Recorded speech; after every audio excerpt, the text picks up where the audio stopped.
Terminal সহ চট্টগ্রাম বন্দর ব্যবস্থাপনা বিদেশিদের হাতে দেওয়া চলবে না।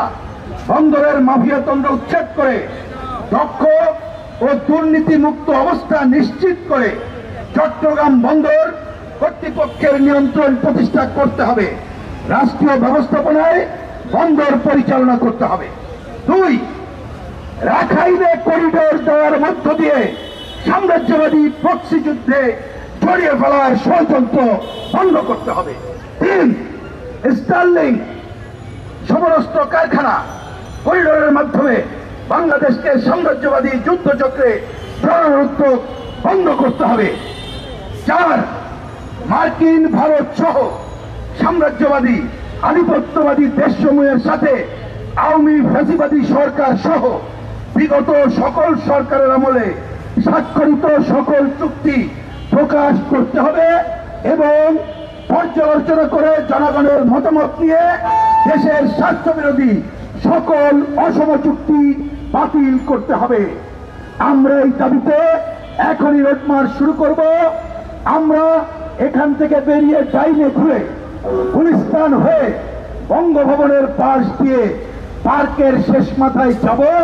সেখান থেকে আমাদের রোড মার্চ এইটা শুরু হলো।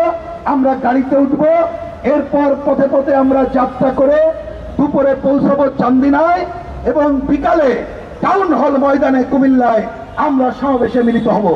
আগামীকাল সকালে ফেনী থেকে আমাদের যাত্রা শুরু হবে। সকাল 9টায় ফেনী শহীদ মিনার থেকে গণমিছিল বের হবে।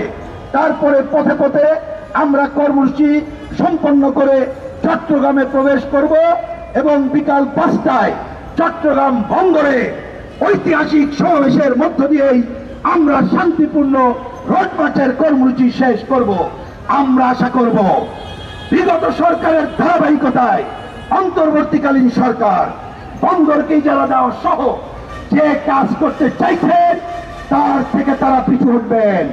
আর এটা নিয়ে আগামীকাল রোড মার্চের শেষে আর কোন আন্দোলনের বৃহত্তর কর্মসূচি দিতে হবে না। কিন্তু যদি সরকার এই দায়িত্ব পালন না করে আগামীকাল সমাপনী সমাবেশ থেকে আমরা ঘোষণা পাঠের সাথে সাথে আন্দোলনের বৃহত্তর কর্মসূচি ঘোষণা করব। আসুন, কথা আমি বাড়াচ্ছি না।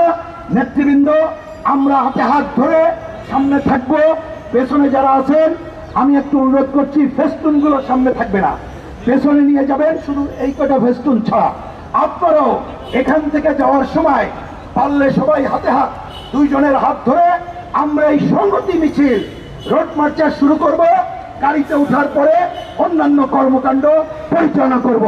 যারা ইতিমধ্যে সঙ্গীত পরিচালনা করেছেন, যারা এখানে এসেছেন তাদের ধন্যবাদ জানাই। আরেকটা কথা না বললে নয়, আমাদের এই সভায় সংহতি জানানোর জন্য গণফোরাম নেতৃবৃন্দ, গণফোরামের মোস্তাক আহমেদ, ঐক্যনাপের ভারপ্রাপ্ত সভাপতি প্রবীণ জননেতা এম.এ. সবুজ সহ তারা এসে সংহতি জানিয়েছেন। এছাড়া অন্যান্য নেতৃবৃন্দ আছেন, হয়তো অনেকের নাম বলতে পারলাম না, নিশ্চয় আমরা করব। এখানে ছাত্রলীগ মানে জাসদ ছাত্রলীগ, আমাদের বিসিএল মোস্তাক ভাইতে যে সংগঠন তারাও আছে। আমি যেহেতু ছাত্র সংগঠনের নাম বলেছি আমি দুঃখিত, নামটা বাদ পড়ে গেছে। তারা সহায়তা বলেছি, সাংস্কৃতিক সংগঠন, নারী সংগঠন সবাই আছে। আমাদের হিসাবে এখানে প্রায় আমরা 67টি সংগঠন আজকের এই অনুষ্ঠানের সাথে সরাসরি সংগতি জ্ঞাপন করেছেন। আমি এখন আর কথা না বাড়িয়ে 2 মিনিট সময় লাগবে, মাইক এখান থেকে সরে যাবে, নেতৃবৃন্দ নামবেন এবং হাতে হাত ধরে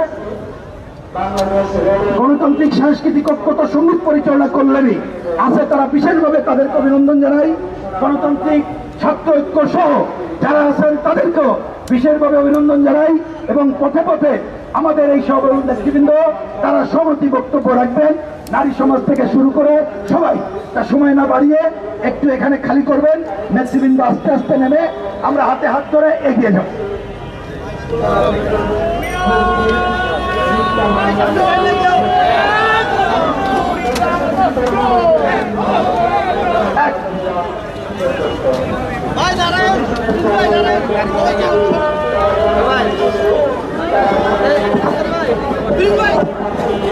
দুনিয়ার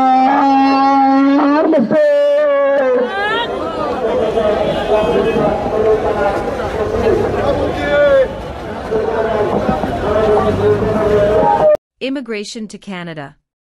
We provide the best quality service and solution for Canada immigration. Please visit our website and contact for details.